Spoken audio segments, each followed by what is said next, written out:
Hi friends, welcome to my channel. இதுதான் உங்கள் டஃபோ artistry. நம்ம இன்றைக்கி என்ன வீடியோ பார்க்க போகிறோம்னா சாரீ ப்ரீ ப்ளீட்டிங் வீடியோ தான் பார்க்க போகிறோம். வாங்க வீடியோக்குள்ளே போகலாம். ஃபஸ்ட்டு பல்லு ப்ளீட்ஸ் சாரியோட பேக் சைடை டேபிளில் போட்டு நமக்கு தேவையான அளவு ஒரு ஃபோல்ட் பண்ணி அயன் பண்ணிவிட்டு அங்கே ஒரு லைன் தெரியுதா, அந்த லைனில் வந்து சாரியோட அனதர் சைடை வந்து எடுத்துகிட்டு வந்து வச்சு ஸோ அதை ஒரு நம்ம அயன் பண்ணிக்கிறோம். அயன் பண்ணிவிட்டு நம்ம எவ்வளோ ஃபோல்ட் பண்ணி அயன் பண்ணுறோமோ அவ்வளோ ப்ளீட்ஸ் நமக்கு கிடைக்கும். ஓகேவா? செஸ்ட் ப்ளீட்ஸ் வந்து நிறையா இருந்தால் தான் வந்து ஃபுல்லாக கவரும் ஆகும், அழகாகவும் இருக்கும் பார்க்க.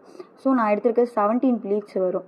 அதை வந்து ஸ்ப்ரெட் பண்ணிவிட்டு அப்படியே சாரியை திருப்பி போட்டுட்டு இப்போ ஒன்று விட்டு ஒன்று வந்து நம்ம இந்த ப்ளீட்ஸை அரேஞ்ச் பண்ணுறோம். இந்த மாதிரி நல்லா அரேஞ்ச் பண்ணிவிட்டு பார்க்க ரொம்ப அழகாக இருக்கும். அப்படியே அதை பின் வச்சு செக்யூர் பண்ணிவிட்டு இதை டேபிளில் ப்ளேஸ் பண்ணிவிட்டு இந்த மாதிரி டிஸ்பிளே பின்னு இல்லைன்னா சேஃப்டி பின் வச்சு நம்ம செக்யூர் பண்ணிக்கலாம். பெக்கே தேவையில்லை.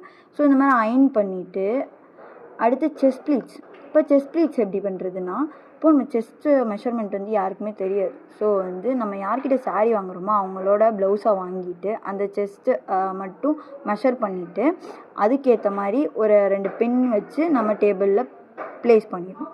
அப்புறம் அந்த சாரியோட ப்ளீட்ஸ் எல்லாத்தையுமே வந்து 1 by 1 ஸ்ப்ரெட் பண்ணுறோம். ஓகேவா? அதுக்கேற்ற மாதிரி நீட்டாக ஸ்ப்ரெட் பண்ணி கையிலே தேய்ச்சிடணும். ஃபஸ்ட்டு தேய்ச்சிட்டு அப்புறம் வந்துட்டு அந்த பின்ஸ் எல்லாம் எடுத்துகிட்டு ஒரு நீட்டாக ஒரு அயன் கொடுத்துட்டோம்னா அவ்வளோதான். அதே மாதிரி நம்ம எவ்வளோ சுற்றி கட்ட போகிறோமோ அவ்வளோ அயன் கொடுக்கணும். ஓகேவா? அவ்வளோ தூரத்துக்கு மட்டும் அயன் பண்ணிவிட்டு ஸோ இப்போ சென்டர் ப்ளீட்ஸ்க்கு வந்து குட்டி குட்டியாக நம்ம நிறைய மடித்து எடுத்தோன்னா நமக்கு ஃப்ளோரல் டைப்பில் கிடைக்கும். ஓகேவா?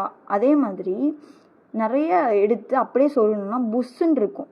ஸோ அந்த மாதிரி பண்ணக்கூடாது. இப்போது இப்படி செக்யூர் பண்ணி டேபிளில் போட்டு அதை நீட்டாக 1 by 1 எடுத்து ஃபஸ்ட்டு அரேஞ்ச் பண்ணணும். ஓகேவா? ஃபஸ்ட்டு அரேஞ்ச் பண்ணி ஒரு கையில் வந்து ஒரு ப்ரெஸ் கொடுத்துட்டு இப்படியே நம்ம போட்டோன்னா புஷ்ஷுன்னு வரும்னு சொன்னேன்ல. ஸோ அதை எப்படி நம்ம ஈஸியாக ரெக்கவர் பண்ணுறதுன்னா இப்படி ஒரு பின் வச்சு செக்யூர் பண்ணிவிட்டு அப்படியே 1 by 1 அந்த சாரியை வந்து எடுத்து விடணும். ஓகேவா? ஒன்று மேலே அப்படியே ஒன்று கீழே வெளியே தெரிகிற மாதிரி இந்த மாதிரி எடுத்து விட்டு கையாலே ஒரு ப்ரெஸ் கொடுக்கணும். நல்லா ப்ரெஸ் கொடுத்துட்டு அந்த பின்னை வந்து நம்ம டேபிளில் ப்ளேஸ் பண்ணிவிட்டு அதை அப்படியே ஒரு அயன் பண்ணிவிட்டு அந்த சாரியை அப்படியே பின்னாடி திருப்பி போட்டு இப்போ பாக்ஸ் ஃபோல்டிங் பண்ண போகிறோம். எவ்வளோ ஈஸியாக பண்ணுறதுன்னு பாருங்களேன். இப்போது அங்கே கீழே இருக்கல அந்த எக்ஸ்ட்ரா இருக்க கிளாத் எல்லாமே எடுத்து மடிச்சிடும். ஸோ இன்னொரு சைடு இருக்க பல்லு ப்ளீட்ஸ் எல்லாமே நம்ம என்ன பண்ணணும்னா ஷோல்டரில் போட்டிருக்கணும். ஸோ அந்த ப்ளீட்ஸ் எடுத்து இப்போது நான் ஃபுல்லாக அரேஞ்ச் பண்ணிவிட்டு அதை வந்து பாக்ஸ் ஃபோல்டிங்காக முன்னாடி எடுத்து விட்டுருவோம் டேபிளில்.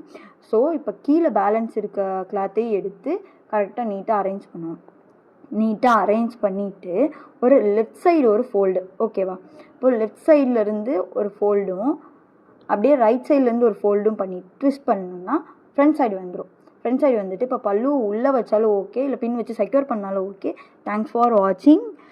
சப்ஸ்கிரைப் பண்ணுங்கள், கமெண்ட் பண்ணுங்கள், லைக் பண்ணுங்கள்.